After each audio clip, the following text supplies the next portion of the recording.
Everybody, I'm Ida Maybon of lightcycleastrology.com, and today is October the 10th, 2022. Now, I spent the weekend at the farmer's market like I normally do when there's some good alignments in the sky. My partner, Kate, and I, we go down and we do some very affordable astrology readings, just kind of on the fly. And oftentimes I run into people that are interested to have their chart read, or they have some question that they're wondering about. But I know what happens is that somebody that's completely brand new to astrology, or doesn't know that much about it, they see the chart for the first time, and we actually bring the computer and a TV that we hook it up to. So we got this big chart there.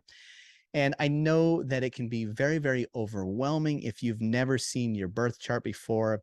It just looks like this big wheel with all of these, glyphs and symbols and colors. And it's just, it's like, how do you start understanding what this is? And sometimes, Kate and I will launch into some, trying to delineate something in the chart.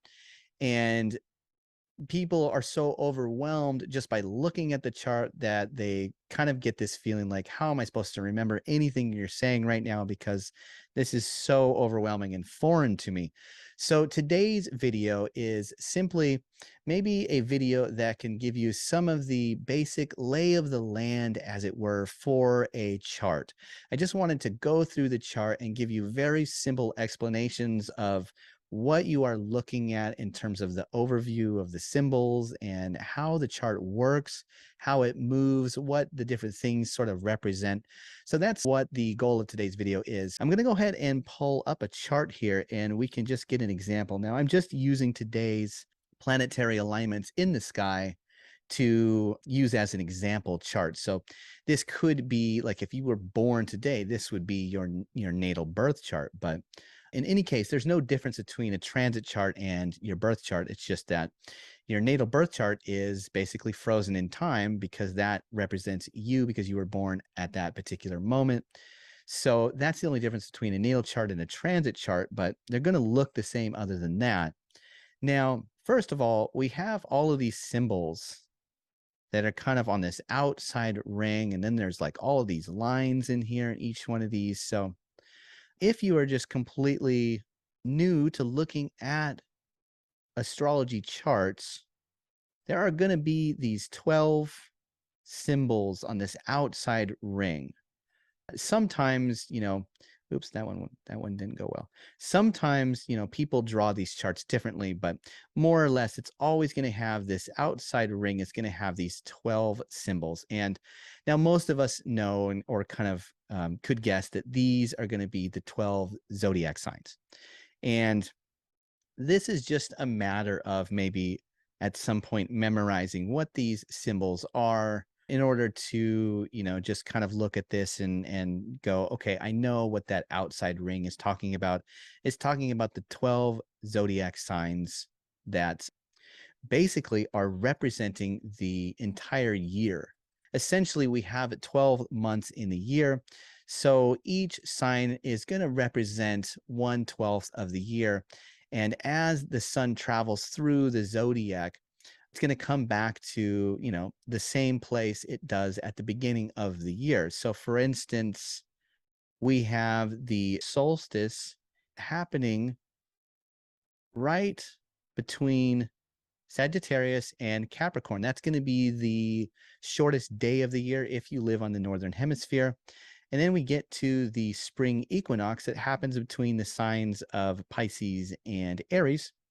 And then we get to the summer solstice that happens between the signs of Gemini and Cancer. And then we get the fall equinox that happens between the signs of Virgo and Libra.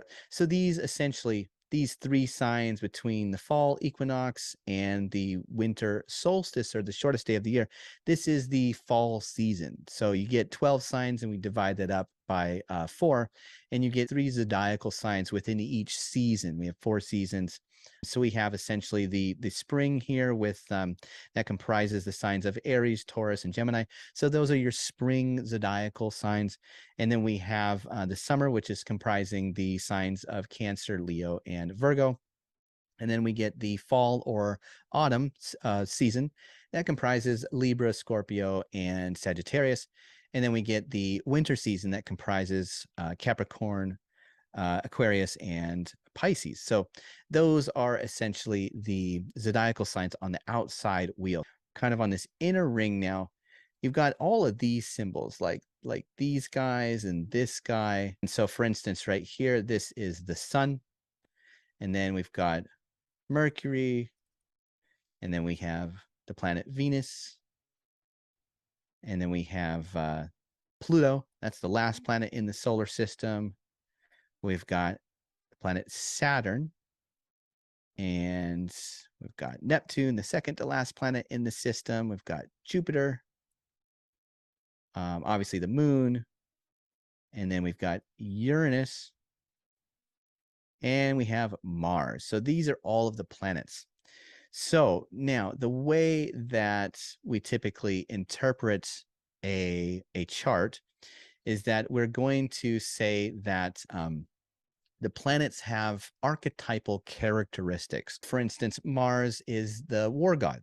So when you think of Mars, you're going to archetypally use that as a divinatory symbol for things that are like Mars-like things. So that could be anything from war to violence to anger, aggression, but it also could be defending something, you know, kind of protecting something with arms if need be. So the way that it works is when you see that Mars is now in a particular sign in the zodiac here, you just basically combine those two archetypal combinations and you think, okay, what is Mars like in the sign of Gemini? And you sort of get that combination, and that gives you some symbolic indication of maybe how Mars-like things are showing up for you either in your natal chart or in a transit chart to your natal chart or whatever you're looking at. But essentially that is what the astrologer is doing, is the astrologer is sort of, you know, pairing and looking at the chart and saying, okay, I see the outside zodiac signs. Now I see the planets on the inside and I can see where they are. Those are two of the basic big things in looking at an astrology chart. Now, there is one more big giant piece of the puzzle that we generally look at. And let's see here, maybe I'll use a line for this one. Okay, so you can see also the same like inner portion or inner wheel that has these division lines that the planets are falling in. All of these lines right here, this is what in modern astrology is referred to as houses. Okay. And you can see that they pretty much align with the signs. But now there are 12 houses always in a chart, but sometimes people mathematically portion the houses into different degrees. So sometimes houses are smaller than 30 degrees and they'll split between two signs in some house systems. But in ancient astrology, the ancient astrologers of the ancient world, they were mostly, it seemed, now there is some debate on this, but mostly it seems like the consensus today is that the ancients were using a whole sign house system. And that means that essentially whatever sign your rising sign falls in, this AC right here, whatever, this is always going to be on the left side of the chart right here, but whatever sign the ascendant is falling in. Now, this is actually the eastern horizon line. This is the division between the world and the sky, the place where you would see the sun rise if you were watching the sunrise. But that is always over here in the left. Whatever sign that is in, the beginning of that zodiacal sign is the beginning of that first house. And the end of the zodiacal sign is the end of the first house. So the whole house occupies the whole zodiac sign of whatever sign the ascending degree is within. The same thing happens to the descending degree over here, where you can see this DS. This is the western horizon line. So it's basically where you would see the sun drop, you know, from the sky below the earth. So those are the horizon lines. And in ancient astrology, this house system, it is going to occupy the entire sign, if that makes sense. So leave a comment in the comment section below if I'm not making sense on this. But essentially, these inner portions of the wheel, this kind of inside wheel, those are the house systems. And sometimes they are smaller, sometimes they're bigger. But if you're practicing ancient astrology, you're going to generally see them just being the same kind of aligning up with the zodiacal signs on the outside wheel here. Now, what are they? What are the houses? The houses is essentially the world. So we have the stars that make the constellations in the zodiac. We have the planets that are orbiting around, you know, the sun and us. And we also now have the houses of the earth. So the houses essentially represented different topics or areas of experience or life, because essentially this big giant inner circle here is the world, right? So I'll give you an idea of this. Again, we have I know it's not level, but essentially from here to here, everything below this line is going to be the earth that is below the horizon. So this is where, you know, from here down is directly below your feet. From here up is directly above your head. Now, if you were looking in like this, that you'd actually be looking south. And if you were looking back behind you, you would actually be looking north. So we have up, straight up like this. We have straight down, and then everything below this is the earth. So we can't see the sky below this portion. And then this whole portion above the earth, this is what we could see. So if we were outside at night, we would see these constellations in the sky right here. And then these constellations, or these zodiacal signs, would be below the earth. But now watch what happens if I progress the if I progress the chart forward just by hours. Watch this. See, here's Capricorn, right?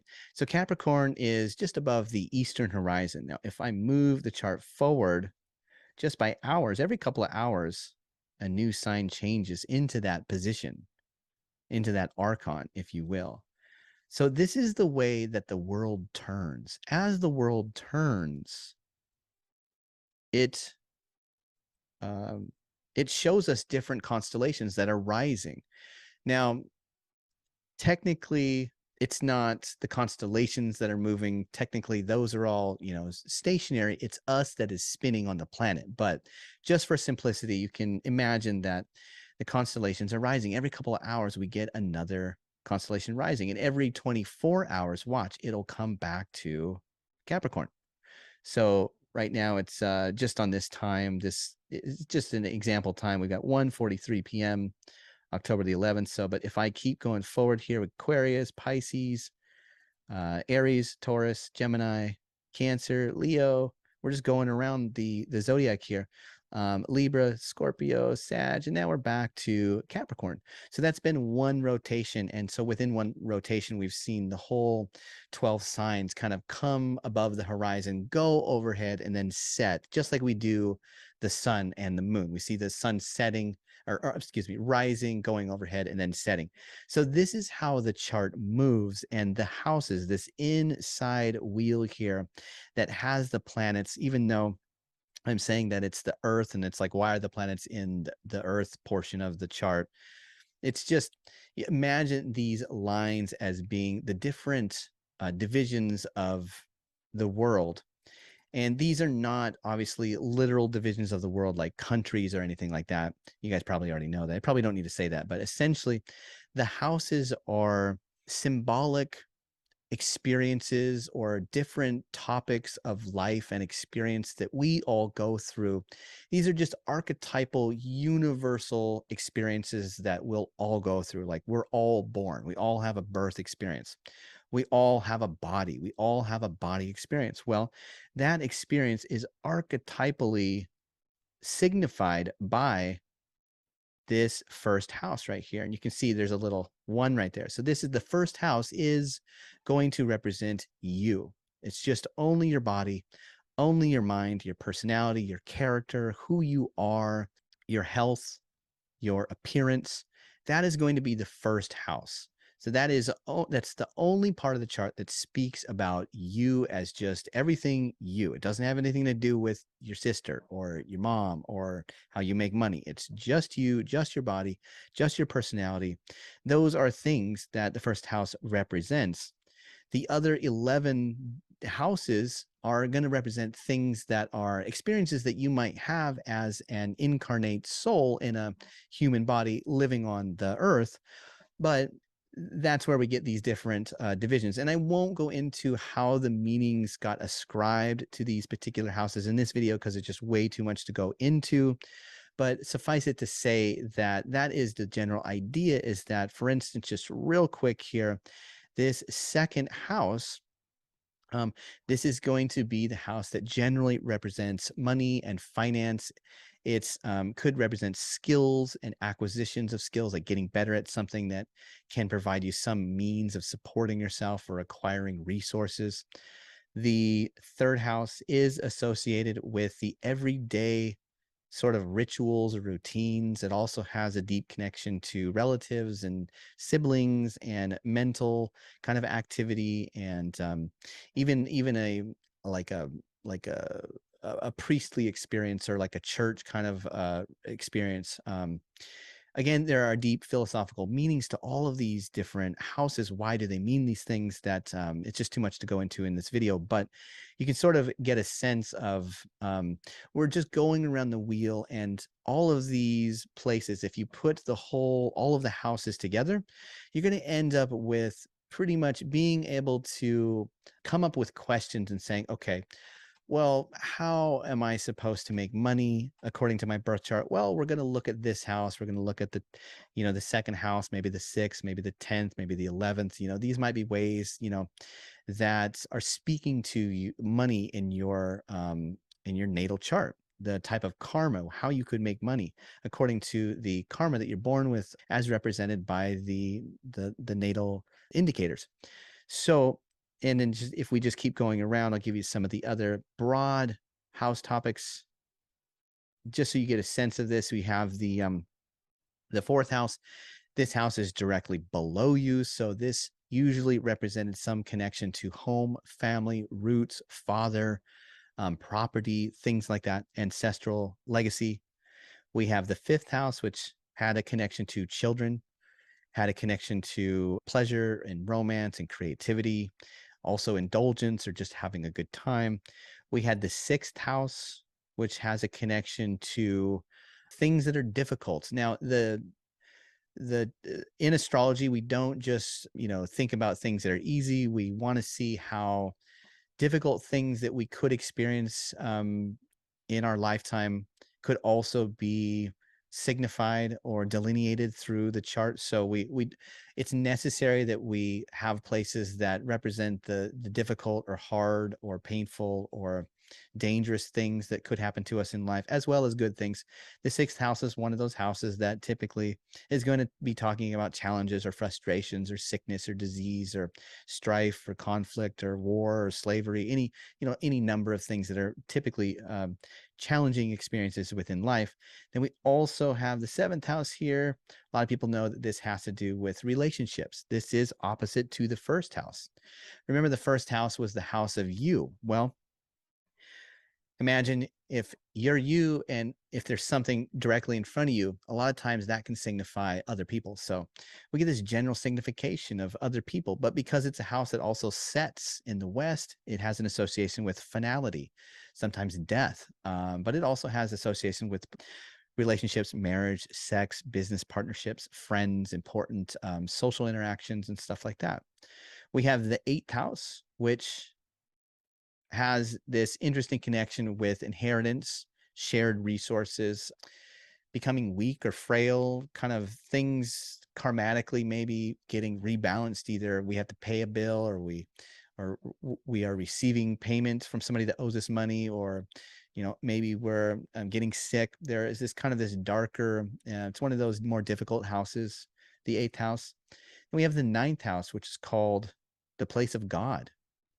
It was associated with religion and law and churches and experiences that expand our understanding of the meaning, deeper meanings and themes of principles that we hold within our lifetimes.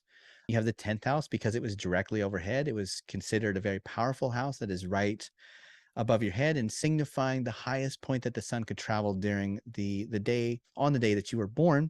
So this is a house that oftentimes has this connection with what can you achieve at your highest moment during this life. What does your karma say is going to be the highest place that you could rise to before coming back down again?